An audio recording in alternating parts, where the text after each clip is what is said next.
Perseus, one of the most famous heroes of Greek mythology, was the son of the almighty Zeus and a mortal princess named Danae. His life began with great promise, born into the royal family of Argos with all the trappings of wealth and power. However, a fateful prophecy cast a shadow over his future, foretelling that Perseus would one day bring about the downfall of his own grandfather, King Acrisius. This doomed prediction set Perseus on a perilous journey, one that would test his strength, courage, and wit in the face of impossible challenges. The story of Perseus is a timeless tale of heroism, adventure, and the triumph of the human spirit over seemingly insurmountable odds. Perseus' story begins with Acrisius and Proetus, twin princes from the faraway realm of Hellas, who once dwelt in the verdant valley of Argos. Despite their vast wealth, which encompassed vineyards, lush meadows, and large herds of horses in the Lerna fen, the two were plagued by jealousy and were constantly at odds. Their rivalry began at birth and continued as they got older, with each wanting to capture the other's half of the kingdom. Acrisius triumphed and evicted Proetus, who afterwards journeyed abroad and returned with a foreign princess and a force of Cyclops warriors before exiling Acrisius. For many years, the two fought furiously until a solution was achieved, with Acrisius claiming Argos and half of the country and Proetus claiming Tiryns and the remaining region. Proetus and his Cyclops craftsmen built spectacular unhewn stone walls around Tiryns, which still stand as a tribute to their building prowess. A wise prophet foretold a catastrophic prophecy to King Acrisius.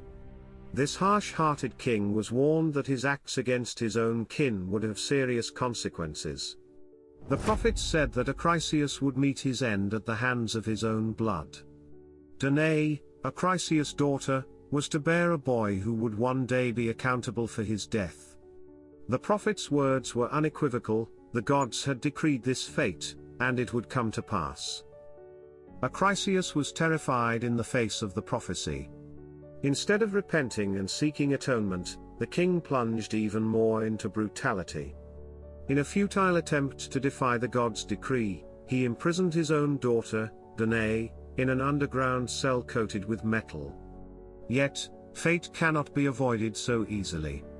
Danae soon gave birth to a son, a lovely infant who would have been pitied by anybody except Acrisius.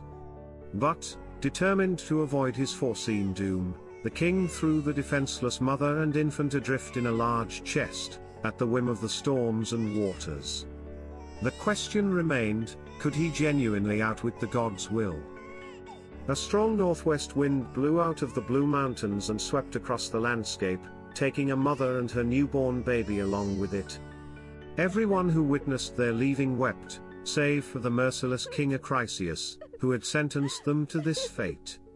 They floated on a chest that bounced up and down in the billows, while the mother, unable to sleep, kept an eye on her child and sang to calm them both. They drifted far away from land, the world around them transformed into a serene paradise. The chest carrying Danae, and her baby floated on the broad sea, surrounded by the peaceful serenity of a summer day. The waves were calm, the sky was clear, and the breeze was soft, since this was the time when Halcyone, the mythical fairy girl, and Ceyx, the sailor boy, built their nests, and the peacefulness of their realm extended to the entire Aegean Sea. No storms or rough waters disturbed the tranquility of Greek coastal waters during this magical time. The story of Halcyone and Ceyx is one of the most heartbreaking tales in Greek mythology. Halcyone was a fairy maiden, the daughter of the beach and the wind. She fell deeply in love with a sailor boy named Ceyx, and they married, their love for each other unrivaled by any other on earth. They were incredibly happy together, living a life filled with love and joy. Their joy, however, was not to last, for one day Ceyx was wrecked at sea. Despite his best efforts to swim to the shore, the waves consumed him, and he drowned. Heartbroken, Halcyone saw him struggling in the water and leapt into the sea to try to save him, but it was too late. Ceyx was eternally lost to her. Moved by their tragic fate, the immortals took pity on Halcyone and Ceyx and transformed them into two beautiful sea birds. They flew together over the waves, their love eternal and their bond unbreakable.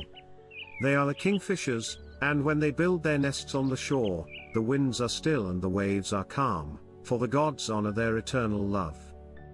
Despite the parallels between Danae and her baby's plight and theirs, there was no heavenly intervention to save them from their horrible fate. Danae and her baby were at the mercy of the sea and the winds as the chest continued to drift. Danae was startled awake as the sun sank by her chest, jarring and grinding against the rough cliffs. When she looked up, she saw huge cliffs dyed red by the setting sun, as well as boulders and breaking waves slamming around her. As she shouted out for help, her dread and despair were evident. A tall, stately man emerged in response to her pleas, peering down at her with awe, as she fought in the chest amidst the waves. He was wrapped in a thick frieze cloak and a big hat to keep the sun off his face. He held a trident for spearing fish in one hand and a casting net over his shoulder. Danae could tell he was no ordinary man by his towering stature, flowing golden hair and beard, and two slaves bringing baskets for his fish. He jumped down the cliffs and used his casting net to securely recover Danae, the chest, and the baby onto a ledge. The fisherman took Danae's hand and helped her out of the chest, inquiring about the bizarre circumstances that had brought her to the island in such a shaky vessel. He recognized her as a beautiful damsel in distress and figured the baby with her was more than mortal. Danae was overcome with despair upon her arrival on the island of Seriphos and begged the tall and stately man who had come to her aid for help. Dictys, a Hellenic islander, offered to adopt her as his daughter. Despite the fact that Danae was a king's daughter, she only wanted dignity and offered to serve as a servant. Dictys, who was childless and believed in stranger hospitality, welcomed her and her child into his home. Danae's life on Seriphos had been serene and full of love for the last 15 years. Despite her traumatic past, Danae found solace in weaving and needlework, producing stunning works of art that wowed everyone who saw them. During these years, her son Perseus grew into a brilliant young man, admired by everyone on the island for his many gifts. He was well known for his outstanding abilities in wrestling, fighting, sailing, harp playing, and javelin throwing. Perseus, in addition to his athletic strength, was a compassionate and honorable man, attributes he learned from his foster father Dictys. Perseus and Danae's lives, however, were about to take a drastic change. Polydectes, Dictys' brother and the king of the island, was a harsh and greedy man who had long coveted Danae. Despite her refusal to marry him, he kidnapped her from Dictys and made her his slave. Danae was made to do menial work like collecting water and grinding in the mill, and she was beaten and chained. Perseus was away at sea on a voyage to the island of Samos, completely unaware of his mother's misfortune. Perseus sought relief from the hot sun while loading a ship in Samos, and found himself wandering into a beautiful grove, where he lay off on a bed of soft grass. A strange dream occurred to him while he was sleeping, unlike any other dream he had ever had. A lady much taller than any mortal, radiant with beauty, and armed with a spear and helmet greeted him. Her big grey eyes flashed with unwavering intensity, but they were also compassionate and gentle. A goatskin shawl slung over her shoulders featured a gleaming metal shield that glistened like a mirror. As she gazed into his eyes, Perseus felt as though she could see through his very soul and knew everything he had ever thought or desired since his birth. The woman presented herself as Athena, and Perseus immediately recognized her as no ordinary mortal. She talked to him with the weight of the heavens in her voice, and Perseus couldn't help but shiver in her presence. She stated that she knew all of his soul's secrets and that she had a task for him. Athena stated that as a goddess, she was aware of all men's thoughts and intents.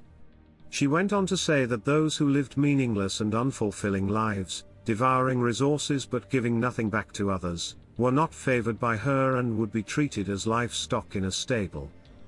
As Perseus listened to Athena's words, he felt a deep sense of purpose and determination stirring within him. He knew that he must prove himself worthy of her favor and take on whatever task she had in mind. Perseus boldly declared that it was better to die in the flower of youth, on the chance of winning a noble name, than to live an unremarkable life. Athena then raised her hulking shield, revealing the face of a hideous monster, a woman with viper hair, eagle wings, and brass claws. Perseus knew that if such a beast existed, it would be a noble deed to slay it. He inquired as to where he could find the monster, eager to earn Athena's favor. And so the dream came to an end, leaving Perseus filled with dread and uncertainty. For he knew that the task of slaying the fearsome Gorgon, Medusa, was not one to be taken lightly. The strange lady's remarks resonated in his head, reminding him of his youth and lack of expertise. So he returned to Seriphos, where he was met with some disturbing news. Danae, his mother, was now a slave in the home of Polydectes. Perseus knew that he must play the man and do whatever it takes to save her from her dire fate. Only then could he expect to rise to the strange woman's challenge and face the terrifying Gorgon. He marched towards the palace with a fiery determination, his imposing presence striking fear in the hearts of all who saw him. He tore past the men's and women's chambers, till he finally saw his mother, tears flowing down her face as she spun a large stone hand mill. Without hesitation, Perseus asked his mother to accompany him out. But just as they were about to leave, the wrathful king burst in, ready to fight. Enraged, Perseus seized his only weapon, a large stone hand mill, and charged at his attacker. Shouting curses and accusations, Perseus threatened to take the king's life. But his mother clung to him in a desperate plea, reminding him of their vulnerable position as foreigners in the land. Dictys, Perseus' mentor, begged him to reconsider, recalling their close relationship and how he had raised Perseus as his own son. Perseus eventually relented and lowered his weapon, allowing the frightened king to leave. Although being within striking distance of his adversary's life, Perseus chose mercy above vengeance, knowing that the implications of his actions would stretch beyond himself and his mother. Perseus sought refuge for his mother at Athena's temple, where she was made a temple sweeper, knowing she would be safe there. Perseus, Dictys, and his wife paid her daily visits, but Polydectes still sought ways to get rid of Perseus and reclaim what he desired. He appeared to forgive Perseus and forget about Danae at first, but soon planned a cunning plot to finally get rid of his opponent. Polydectes invited all of the island's famous inhabitants to a big feast in his hall, and among them was Perseus. Each guest brought a gift for the monarch, as was traditional, but Perseus had nothing to offer because he was simply a poor sailor lad. As the wealthy men jeered and laughed at him, he stood outside the hall, ashamed and embarrassed. Polydectes had achieved his goal, and he summoned Perseus to the hall to explain his absence of a present. The pompous men around them continued to insult and belittle Perseus, even arguing that claiming to be Zeus' son was vain because he didn't even know who his father was. Perseus, overwhelmed with shame and humiliation, ultimately declared that he would provide a nobler present than all of theirs combined. In his heart, he knew he was braver and more capable than any of his taunters, and he was determined to show it. Perseus' dignity and honor were injured, as he departed the feast empty-handed. But as he remembered his dream in Samos, his mind was filled with a newfound determination. He remembered the Gorgon's visage, and knew what he had to do. Despite the crowd's jeers and mockery, Perseus boldly stated that he would bring the Gorgon's head as a gift. People laughed at his bravado even more, but Polydectes recognized an opportunity to get rid of him and ordered him to keep his pledge. Perseus was enraged by the trap he had fallen into, but he knew he couldn't give up. He went to the cliffs and called out Athena, the goddess from his previous dream. If his dream was true, he prayed for her wisdom and bravery in defeating the Gorgon. But there was no reply, and Perseus sobbed in agony. As he gazed out at the water after a long time, he observed a small white cloud approaching. It became incredibly dazzling, almost blinding. Perseus realized at that point that he had been heard and that the gods would assist him in his endeavor. Perseus was struck with amazement and fear as he witnessed goddess Athena and her companion's incredible apparition. Her companion was a young man. The young man moved like a deer, with flame-like eyes, and wielded a diamond scimitar cut from a single magnificent stone. The pair's eyes was unflinchingly fixed on Perseus. They flew up the cliffs faster than a seagull could fly. Their robes billowed around them, except for the fluttering of their wings, but their feet and the young man's footwear remained still. Perseus was overwhelmed with a sense of reverence and prostrated himself before them, for he knew that these beings were more than mere mortals. As Athena spoke, Perseus felt a newfound courage surging within him. He had faced Polydectes, but could he take on the Gorgon? Athena forewarned him of the danger, a 7-year trek with no turning back, no escape. Perseus had no choice but to succeed, or perish in the unshapen land, where no one will ever find his bones. But Perseus was determined, willing to risk everything to finish this task. He begged Athena to show him how to slay the Gorgon, promising to carry out her orders or die trying. In the next stage of his quest, Perseus would face a fearsome challenge that required all his courage and wisdom. With Athena as his guide, he would embark on a perilous journey northward to the land of the Hyperboreans. There, he would seek out the Grey Sisters, who guarded the secret whereabouts of the nymphs, daughters of the Evening Star, who held the key to defeating Medusa the Gorgon, Athena's enemy. The Gorgon was once a beautiful maiden, but her pride and sin led to a terrible transformation. Her hair became vipers, her hands eagle's claws, and her eyes so terrible that anyone who looked at them would turn to stone. She gave birth to monstrous beasts, including the winged horse and the giant with the golden sword. Her sisters, Steno and Euryte, were equally abhorrent, and all three were daughters of the Queen of the Sea. Perseus was well aware that confronting Medusa would be a difficult undertaking. But Athena had a plan for him. He'd take a polished shield and reflect it in order to avoid direct eye contact with the Gorgon. Using the shield as protection, he would sever Medusa's head, wrap it in the goatskin on which the shield hangs, the hide of a Maltai, the nurse of the Aegis holder, and return it to Athena, who would promise him fame and a position among the heroes who feasted with the immortals on the mountain where no winds blew. Perseus was determined to fulfill the impossible mission of slaying the Gorgon Medusa with the help of Athena. However, he was troubled with doubts. How would he cross the sea without a ship? Who would be guiding him on his journey? Even if he did manage to track her down, how could he expect to defeat her with her iron and brass scales?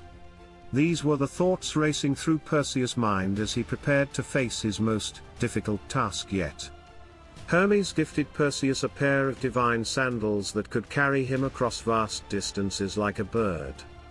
Perseus was astounded by the gift and fell to his knees to show his reverence. Hermes then spoke to Perseus, assuring him that the sandals would guide him on his journey, and the sword he held, the Argus Slayer, would be enough to defeat Medusa. It was divine and would not require a second strike. Perseus took the divine sandals and sword and girded them on, ready to begin his journey to slay the Gorgon. He was now equipped with the tools he needed to perform his task, but the path ahead of him would not be easy. Athena persuaded Perseus to leap off the cliff and begin his perilous journey right away. But Perseus paused, wanting to say goodbye to his mother and friends and make offerings to the gods. Athena stopped him because she knew that watching his loved ones weep would weaken his resolve. She instead promised to console them till he came back safely. She also told Perseus that the head of Medusa would be his sacrifice to the gods. Perseus took a deep breath and peered down at the scary drop with a newfound determination. He sprang, relying on the divine sandals and weaponry bestowed upon him. To his surprise, he did not fall, but instead floated, standing straight and sprinting through the sky. Athena and Hermes were departed, and the sandals guided him north, like a bird migrating to warmer climes.